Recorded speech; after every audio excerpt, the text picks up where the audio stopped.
everybody, it's Daryn Wood, and welcome back to another episode of The Gift of Gab. And I'm joined here by my wonderful and beautiful best friend, Allie Haugen. Say hello. Hello. Hi, how you doing? And today we are going to talk about all the changes made to the Druid class from the 2014 Player's Handbook to the 2024 Player's Handbook. Yes, you're welcome. We did the hard work for you. We read both books. It was a lot, but we did it so you don't have to, and you can just watch this video. And starting off with the generic Druid class changes, there were actually a lot of class features added to the Druid class, because before in the 2014 Player's Handbook, there actually wasn't a lot of class features. Yeah, there weren't a lot of them before. It was just a handful, and they totally beefed it up. They added a bunch of cool new stuff. It's something that we see a lot in the 2024 Player's Handbook, where they really hone in on what makes that class, whether it's your Barbarian Rage, your Bardic Inspiration, your Hunter's Mark if you're a Ranger. Obviously for Druid, it's Wild Shape and, the Druidic wisdom spellcasting abilities. And so they made a greater effort to integrate those features into the class and just give you more stuff to look forward to as you're leveling up. So there were actually a lot of changes made to the Druid class, but we will go through all of them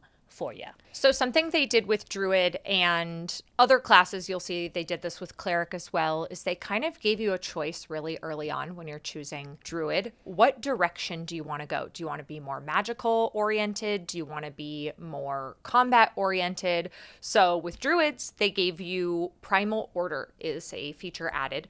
So early on, you're going to choose either Magician or Warden. And it used to, with Druid, you would get proficiency with light armor, medium armor, and shields, but just nothing metal. And now they changed it that as a Druid, you are only proficient with light armor and shields. They don't really mention metal anymore. They just removed that specification. So I don't know whether you are or aren't, or I don't know. Ask your DM. Their choice.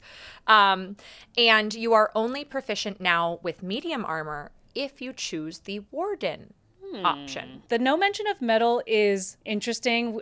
Another thing that we've noticed a lot in the 2024 Player's Handbook, in addition to making things a little more clear from the get-go which direction you want to go in, they take a lot of the flavor out of every single class. Like, it used to be when you read the book pages that it was describing the class, there was all this lore and all this stuff. And they've taken that out in, I'm guessing, in the spirit of simplicity.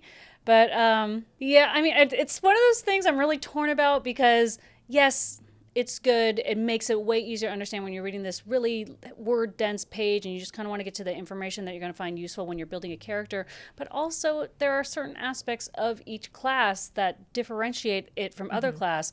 And, not being able to touch metal is not the craziest thing in the world, like, whatever. But it was a Druid feature, and I'm not super sad that it's gone, but I think just as a concept, you'll see it a lot is all I'm saying, so be prepared for it. But in terms of making things simpler for the better, I do think this choosing a magic or martial early on is just an all-across good move. We liked it when they did it with Cleric. I like that they're doing it with Druid, because I do think, especially when you don't have experience as a new player, you build not necessarily knowing you're going to pay the cost later on if you do not nurture a certain stat block or ability score or whatever, and you're like, wait, I envisioned that I would be able to do all this stuff, and then your character's just not built for that, and then you get confused. It's like, hey, early on, just take a beat. Pick a direction. Let's think. Do you see yourself getting up in the mix, or do you see yourself being more, esoteric magic focused? So I think, yes, that is a good simplicity is better. Much better. Much better. One of the places that they did make a lot of changes to in the Druid class is to Wild Shape. There's a lot of small tweaks, big tweaks, differences in mechanics. It's a little complicated, but we'll go through it piece by piece so it's easy to understand.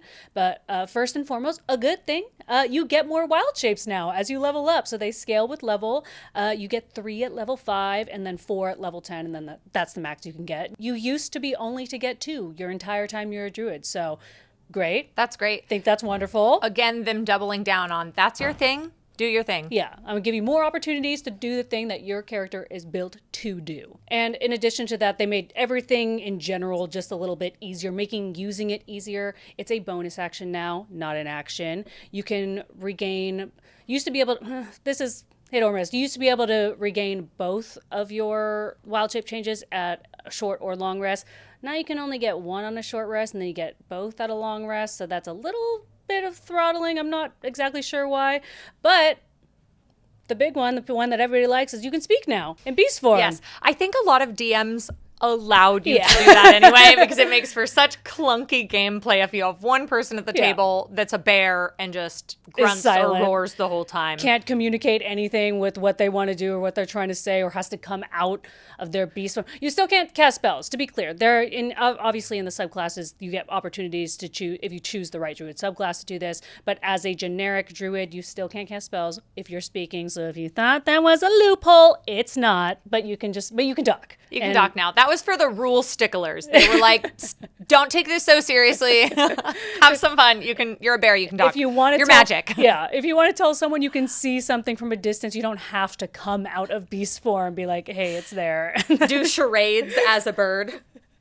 Be like, oh wait, I don't have hands, so I just have to flap my wings. Another major change to the mechanics of how Wild Shape works is you now have shapes known and known forms that increase as you level, meaning you'll know a set amount of forms that you can change into for your beast form, and those will increase as you level up. But it's kind of like preparing spells. So now you can't just change into any form that falls under the challenge rating that your level associates with.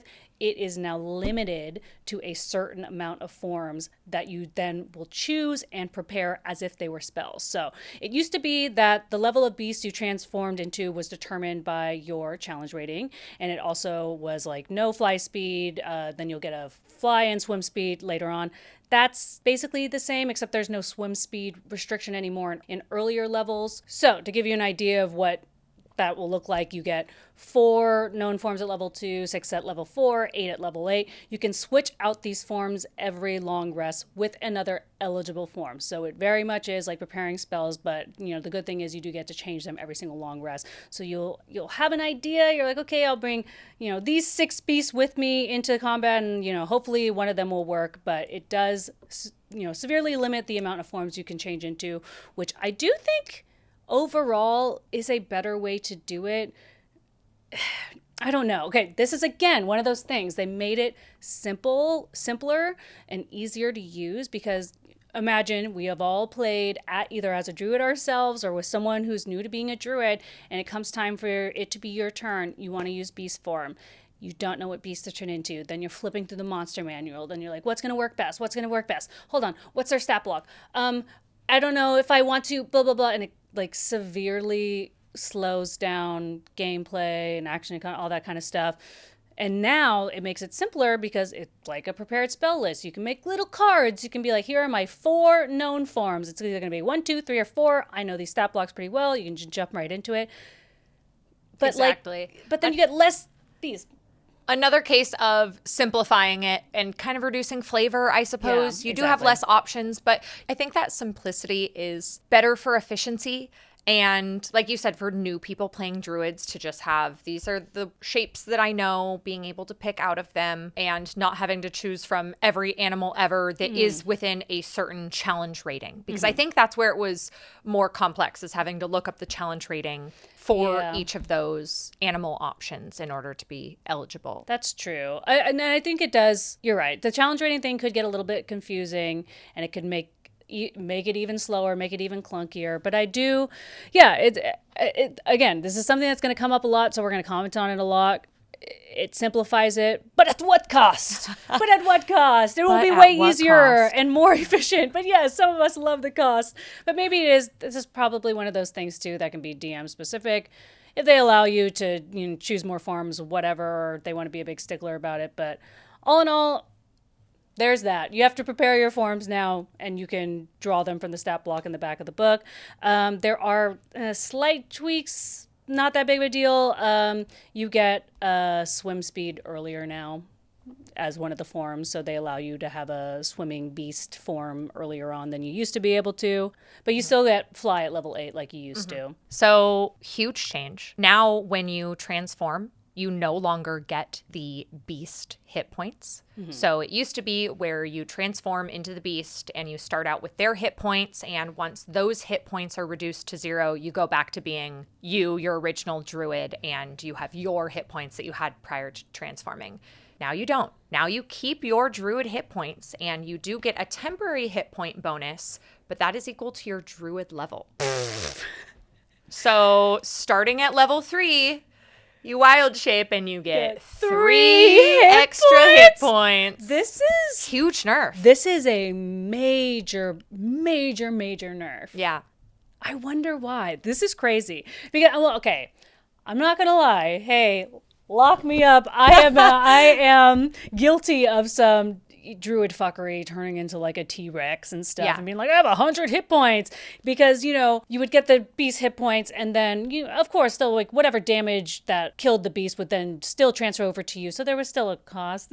I say quote unquote cost, but you were definitely taking advantage of basically getting like 30 hit points for free. Well, that was one of the big perks. That's the not necessarily a constitution buff, but a life buff, as far as making druids a more beefy and tanky class, is to be up in the mix, because they could, turn into a gorilla and go in there and throw swings around and take some hits and not be afraid of dying immediately, because then you just go back into being a druid and resuming your own hit points. And basing it on druid level is crazy.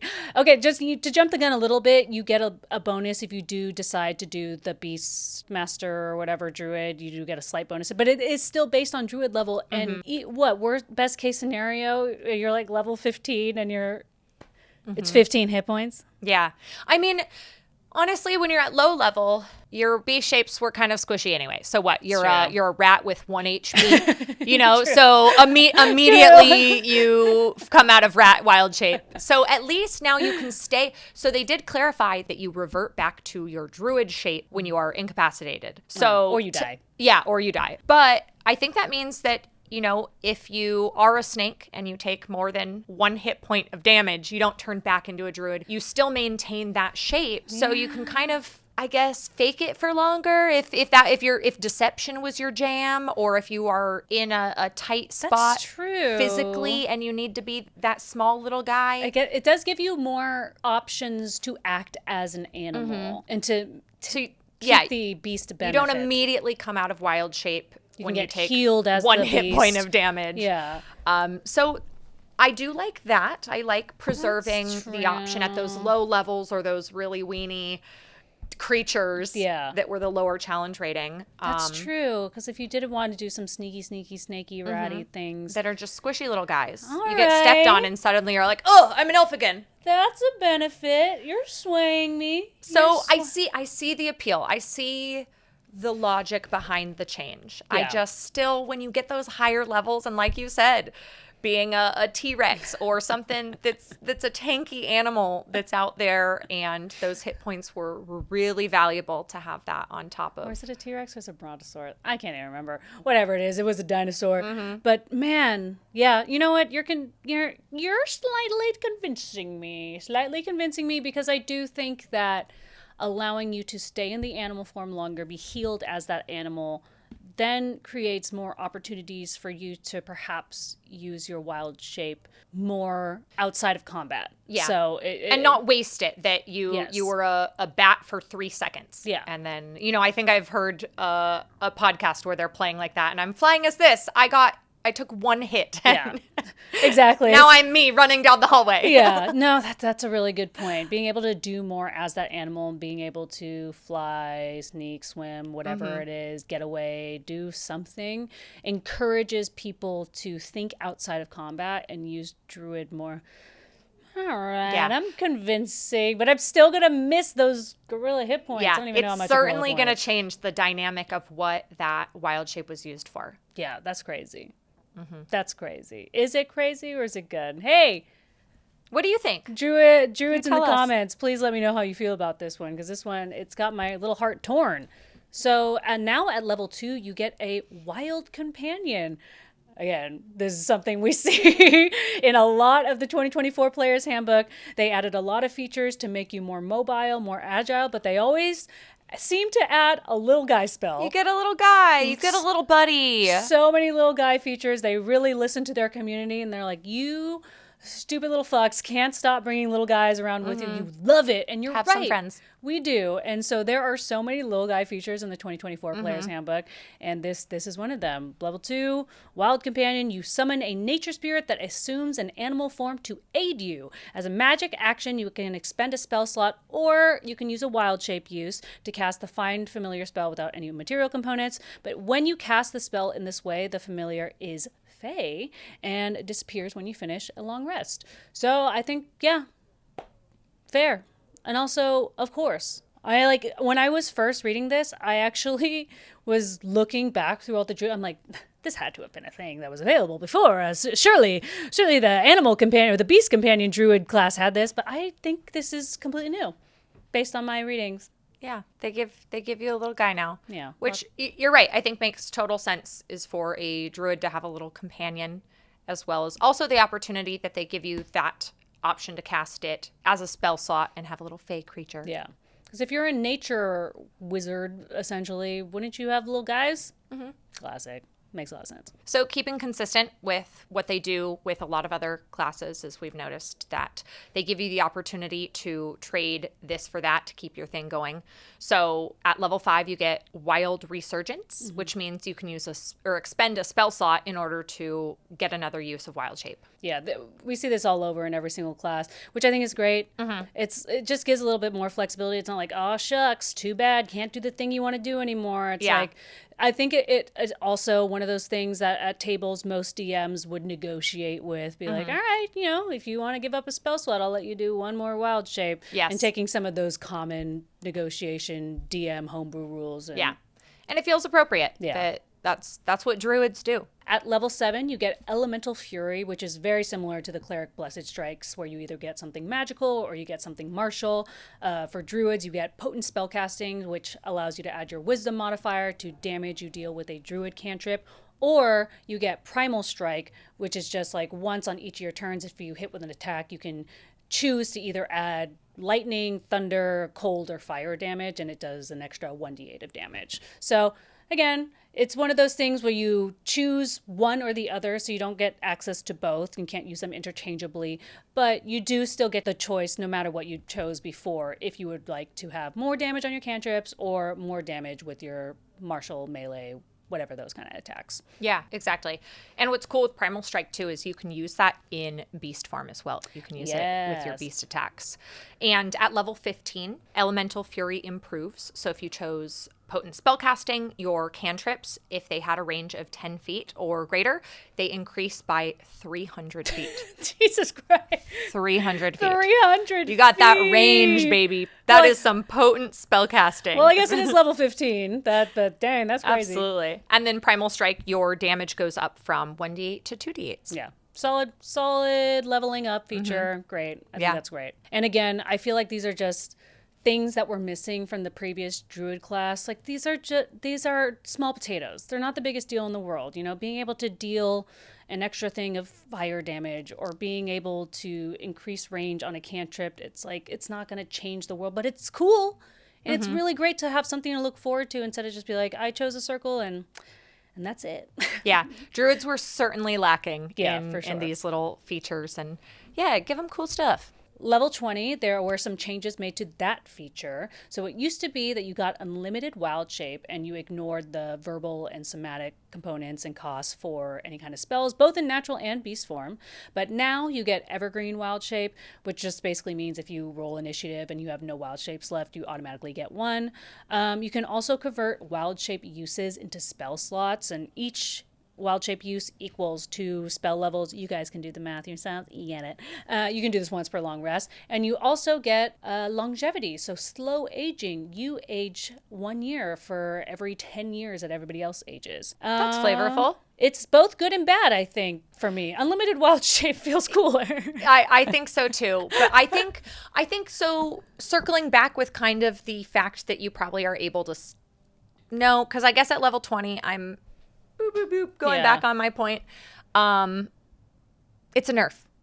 It's for sure a nerf. I changed my mind. It's a nerf. It's a nerf. It's definitely a nerf. Being able to have that 50 extra hit points as whatever beefcake wild shape you were at level 20 and then go out of it and be like, psych, Next one. Because at level 20, you would only have 4 wild shape uses. So you could only convert that into 8 spell slot levels. So it's not like you're getting anything. Well, And that's only if you didn't use any of your wild shapes. true. But I mean, getting 8, oh, that's a lot. I don't know. And also your temp HP on your wild shape is only 20. Yeah. This is You have- another you one have where I'm kind of A like, level 20? What?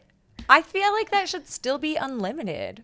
I feel like that was a level 20. Like Yeah, that- unlimited wild shapes. I That's know. crazy. but that means you could basically never die. Kind of, if you think about it. If you had unlimited wild shapes, Well, okay, think about who you're fighting at level 20 and the amount of damage that they're doing. So it's still kind of carrying over every time they take you out as True, whatever true, beast. true, It is slowly eating away at your actual HP. Fair. So they'll get you eventually. But I don't know.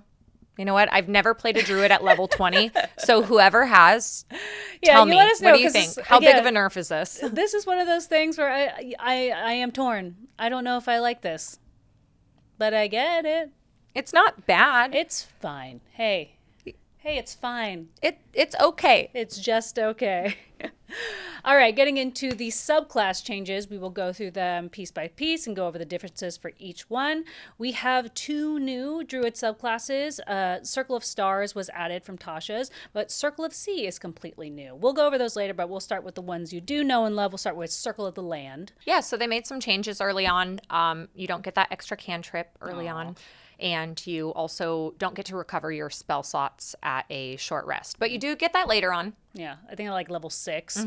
We'll go over it when we get there. Land types have been majorly simplified. They went from 8 super specific ones to 4 generic ones. I think this is honestly for the best. I mean, I think every time we try to incorporate land types into anything like Ranger, where you have your preferred terrain, or Druid, where you have your preferred land type, and it's things like the Underdark and Forest and all this stuff, and it was hard to find. It would make these situations hyper specific, and then you kind of felt trapped by this choice you made and wanting to then try to seek out things that specifically fulfilled that choice. It was a little complicated. It was whatever. But they have been majorly simplified to just 4 generic ones that kind of encompass them all. It's arid, polar, temperate, tropical. So if the land falls under one of those things, you're good. So, on the flip side, you do have less circle spell options available to you, but you can change your land type every long rest, and I think that is huge. So That is huge. and I think that is a great compromise for that because, I mean, ostensibly, as an adventurer, you guys are going all over the world. So being able to adapt to whatever land type you're in to then get those benefits for the land type, bedtime. I do like the modifications that they made for druids and a lot of classes, a lot of features, having that opportunity to make those changes on a long rest. Yeah. At level 3, they gave druids some extra healing options, healing or harm options, actually. So they added Land's Aid, which is as a magic action, you can expend one of your wild shapes to choose a point within 60 feet of you and create a 10-foot sphere that any creature in it will either take 2d6 of necrotic damage or 2d6 of healing. That's a solid. We saw something similar for clerics too. I think these are great ideas in terms of just mid-level class features because getting it at level 3, I think that's a great time to get it. And also it costs a wild shape, so there is something cost, so it invites you to be a little bit more creative. But yeah, just a little 2d6 healer harm is it's a great class feature and something to look forward to. I think I love these. I like that they're adding these to various classes. I do too. And I like the utility that they give you the option to heal or harm. So you Right. can use it more frequently. And like you said, it does have a cost. So you're sacrificing one of your wild shapes, but it gives you just kind of more of a dynamic opportunity that if your party needs something other than you to be in B shape, you have that option. And it's also something that you've mentioned that we talked about in a lot of the other videos is that we're noticing that the 2024 Player's Handbook is also making a lot more options for various classes to heal. Druids could already heal, but I think this was a good area of effect heal that maybe weren't as available to the Druids unless you did Mass Cure Wounds. Do they have that spell? Yeah, later levels. Later levels, I think they have Mass Cure Wounds, but I think this was a good way to do an area of effect healing spell if you are going to have that something built into your class as well. So this is great. I love this. And then at level 6, Land Stride was removed. That was basically just free movement through plants and non-magical terrain. Again, removing stuff that's hyper specific. So it's like, great, you can move through heavily dense forested areas. And you're like, when I get to a heavily dense forested area, I'll let you know, and then it'll be cool. So a lot of removing of those hyper specific features. Instead, now you get natural recovery like you used to be able to, but it's improved. So you get 1 free circle spell cast without a spell slot once per long rest. Huge. Anytime you get a free spell slot, that's a good day for a spellcaster of any kind. It's great. It's a great feature. You also get the old level 2 natural recovery that allowed you to regain some spells on a short rest. So they do fold that in. They just introduce it at a later level with a free spell. It's great. That's great. I think it's a good balance. Yeah. Although I don't know what the point of making you wait for short rest recovery is. I don't know. You don't get to be cool when you're level 3. You know, a part of me feels... This could be totally wrong, but sometimes I was looking at some pages. I'm like, did you just not do anything more because there's no room left on this page and you truly don't want to do one more tiny little paragraph of something? Admit it if it's true, because You have to tell us. I got that idea. We caught you. Yeah, so at level 10, I think this one's actually more flavorful rather than, they still simplified it, but they kept it true to kind of what the druids are doing as far as their land type. So Nature's Ward at level 10 it used to be you had immunity to poison, disease, and couldn't be charmed. And now you get damage resistance, and your damage resistance is based off of your land type. So I think that's fun. With Arid, you are resistant to fire, Polar, resistant to cold, Temperate, lightning, and tropical poison. A rare flavor. A rare flavor. Okay, look at Giving them. it back to us. They did one time. Immunity to poison disease it is cool.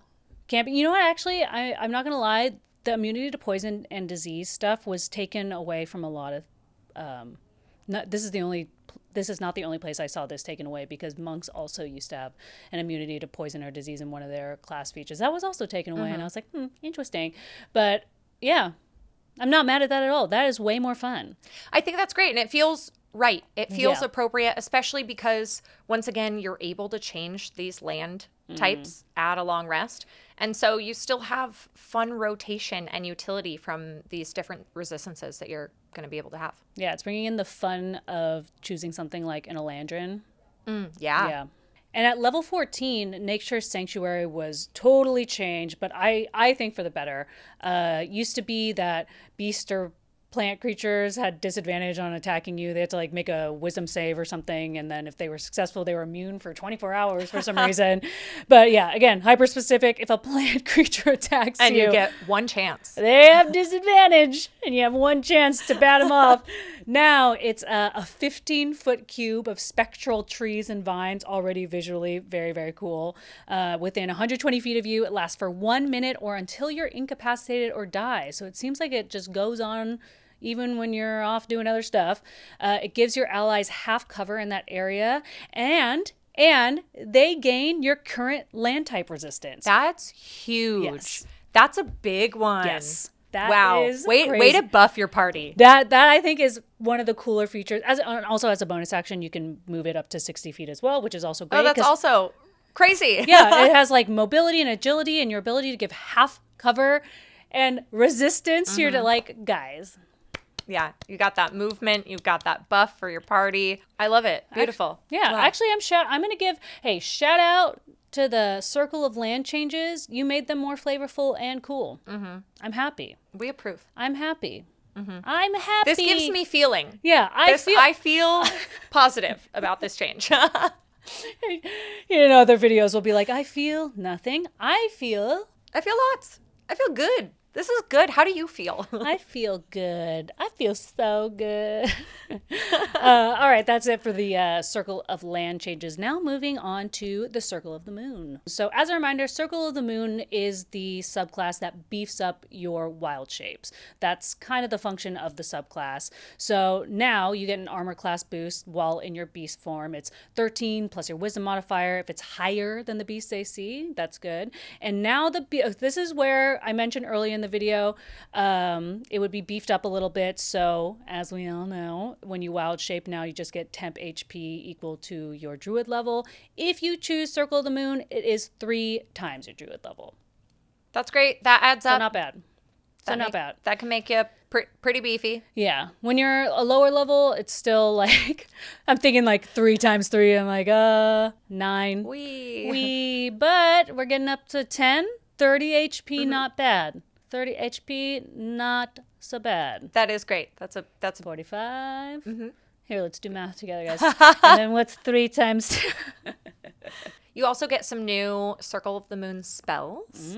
So, Cure Wounds, Moonbeam, and 2 cool new spells. Dude, cool new spell. Okay, cool new spells alert. Yay. Cool new spells alert. These are actually super, super cool spells. Yeah, so Starry Wisp, it's actually a cantrip, but it is very cool in my opinion. So it's a ranged spell attack. Well, it's a ranged spell attack cantrip attack that deals 1d8 of radiant damage, and it causes the target to emit a light in a 10-foot radius. It is not like Fairy Fire, so it doesn't make your character have advantage on them, but it does prevent them from turning invisible. So, pretty cool. This Pretty is fun. a solid cantrip. It is. I like it a lot. You get that radiant damage. They can't go invisible on you. Round of applause little for dammies. a cantrip. A radiant damage cantrip that instead, like, guys, this is what a cantrip should be. I love Starry Wisp. I want to give it to me. Yeah, I want it. Let me use it. Another really cool one is Fount of Moonlight. Super cool. I feel like Circle of the Moon Druid is very radiant spell focused, like Moonbeam, another one of my favorites. But anyways, Fount of the Moonlight, it is a level 4 spell, so you emit a bright light for 20 feet and dim light for 20 feet beyond that. You get resistance to radiant damage, and then your melee attacks deal an extra 2d6 of radiant damage. Okay. Also, if a creature within 60 feet of you attacks you, you can use your reaction to make it take a Constitution save, and if it fails, it's blinded until the end of your next turn. Dang. This is a concentration spell, by the way, so you do have to concentrate on it. Up to 10 minutes. But 10 minutes is a long time. Yeah. That is a long time. This is a pretty cool spell. This is cool. Feels like a solid level 4 spell. Yeah, it's very on theme also, you know, Circle of Moon Druid. You already have Starry of Wisp was a great addition. You have Moonbeam, which is a classic radiant damage mobility spell. And now this one really gives you a lot of utility. Does that radiant damage, radiant resistance. I know. Is this one of the only, I'm sure this is not true, so don't come for me. It's the only one I could think of right now, but it feels rare to have something that gives radiant resistance. Like, I know a lot of things will be like, oh, you're resistant to everything except yada, yada, yada, yada. But like an actual spell that allows for radiant resistance if you were fighting, I don't know, a celestial or a cleric or a paladin or something like that. That's a good one. It's a solid level 4 spell. You know what I mean? Like, it depending on what encounter type you're doing or what big bad you're facing, if you were going in knowing it was going to be radiant damage, being able to become then resistant to that radiant damage, deal it back, and blind people for 10 minutes. I think that's a fun extra feature of it as well, is being able to blind them. And it really changes a battlefield dynamic when you have those little things. Fear and blindness. Well, also, it does say any creature within 60 feet that attacks you. So you could blind anyone that attacked you. That's actually, okay, that's pretty cool. You know what? This is a pretty cool spell. Yeah. I'm not like jumping out of my chair for it, but it's a pretty solid spell. It's a pretty solid level 4 spell. I think it's great. And I think it's a good spell, and it's on brand. And I love a new spell. I love a new spell. Level 6, so there are some changes made here. It used to be all attacks, so your beast form attacks were now magical, like hitting with a magical weapon. But now you can choose if they're normal or radiant damage, kind of like you said, keeping on theme with the whole moonlight, moonbeam of it all. And you get to add your wisdom modifier to con saves. This is also something I've seen in a lot of the other classes where the leveling features that would allow you to have magical attacks. I saw this with monks too. Your unarmed strikes become magical at level whatever the hell.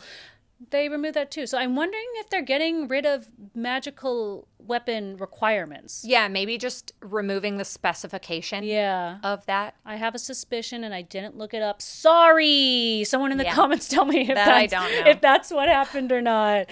Okay, I read a lot of the book, but it's a lot of book, you guys. All right, someone do please tell me if they took away the magical weapon requirement, because it seems like they did, because they basically removed it from every single class. Which would make sense. I mean, I think it's a little bit silly that you are this inherently magical creature in a fantasy world.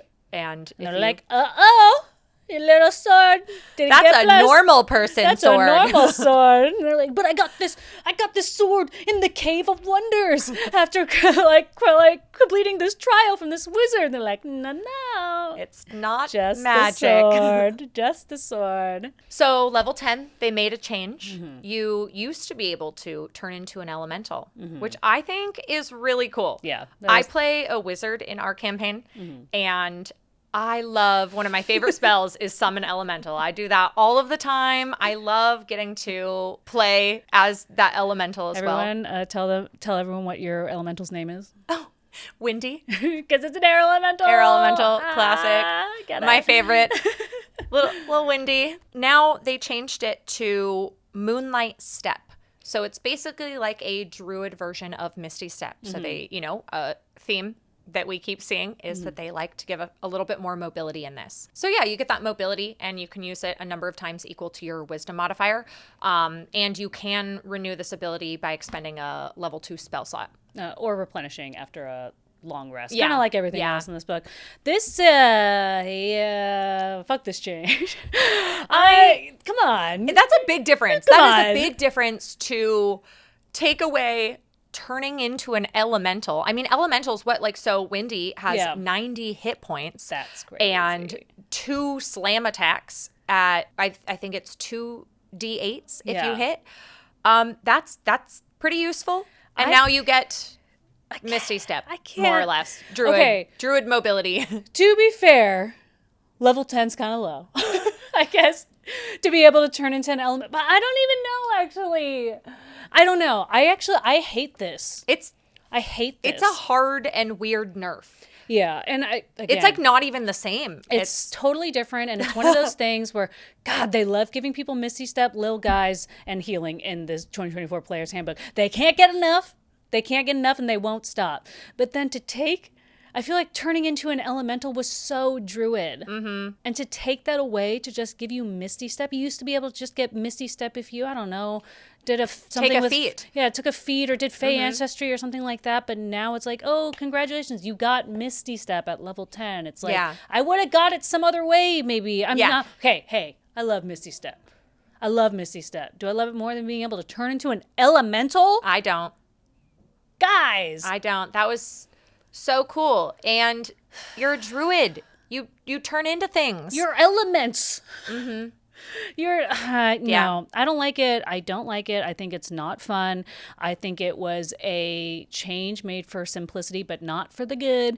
And I also, I'm putting it out there. I think it's one of those things that they didn't want to put there because it would require more page space. Because if they turn into elemental, they'd have to be like, you turn into an elemental. Here's the stat blocks. And here's the stat blocks you have to reference. And unlike your wild shape where you retain your hit points, you also this time you retain the elemental's hit points, and so you would and so it's like, I wonder if that's why, is because I wonder if they didn't want to be like, hey, you turn into an elemental, but once again you have your druid hit points. Because so if they were going to make that change, if you could turn into an elemental but you still just have your druid hit points at level 10 temp HP. that's already, I guess, nerfing it. So you might as well just take the whole thing away and get 4 uses of Misty Step. Because it wouldn't be it wouldn't be cool unless you got the 90 hit points from an elemental. And elementals are crazy. Elementals are resistant to being charmed, being restrained, being paralyzed, bludgeoning, piercing, whatever, poison. Elementals are so cool. Maybe they just want it. Why did they want druids to be less beefy? Huge nerf. Huge nerf. I think that I feel like there's a lot of efforts to make druids less beef. Why? I don't know. Want to keep... Well, I guess unless you're doing Warden or... what? Well, anyways, hate it. Not a fan. I feel something. And it's bad. It's angry. And it's bad this time. It's disappointed. And lastly, for level 14, it used to be that you could alter yourself at will. Now you get to deal an extra 2d10 of radiant damage once per turn. And you can also bring someone with you when you're doing that Moonlight Step, aka Misty Step, Base Step, whatever. So, I guess that's cooler. Like, alter self is cool. Alter self I don't feel strongly about. Yeah. So that's a fine change, and that's fine. I do like good it that they beefed up the whatever. I agree. Like, it's good that they beefed up the Moonlight Step so you can bring someone with you. Always love being able to bring someone with you when you go somewhere. Being able to deal an extra 2d10 of radiant damage, that's not a small amount of damage. But alter self is like Mask of Many Faces. It's pretty sick. It is very useful. But I guess it's not very druidy. But I guess if you're changing into a beast form, it kind of is. This one, I don't know. I don't know. It's more in line with the change they made. I'll give them that. But I don't like that change, so. It's fine. I just don't like the initial change. Yeah, same.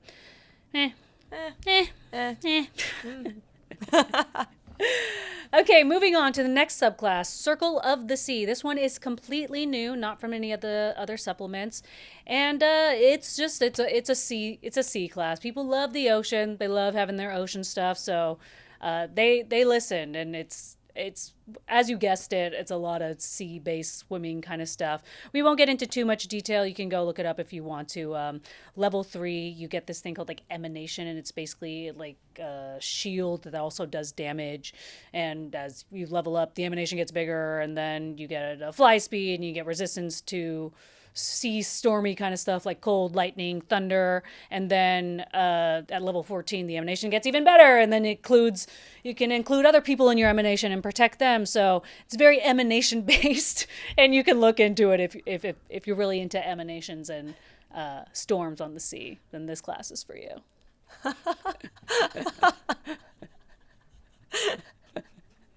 Nothing to say. That's so funny. Perfect. I mean, like, what? It's literally just a fucking shield you get every year. It's like, great. Yep. If you are Circle of the Sea, Emanation is what you do. Yeah. That's your thing, and it gets bigger bigger and better, and you can bring a friend. It gets bigger. It gets so big, someone else gets to be inside. Yeah. That's what happens. Lastly, Circle of Stars. They officially brought it over from Tasha's. Woo. Love it. That's a fun one. Mm-hmm. Love it so much. It's in the book. Love it so much. Everything's exactly the same. Yeah, so no notes. No notes, no changes. They brought it over and they're like, you're perfect, bestie. Yeah. You can stay as is. And then that is it. Those are all the Druid changes. There were a lot of changes for Druids. Mm-hmm. A lot for the better, I will say. As a whole, if we're doing an average, I all in all think it's major improvements to the Druid class. I think they made it more dynamic, more fun, a little more flavor. I like it. I'm happy. I do too. I would play a Druid. You already play Druids. I know, I like Druid. If you do like this video, we are doing one for every single class, so check those out, give them some love, and we will see you next time. Yay! Yay! If you like us, watch more. Whee!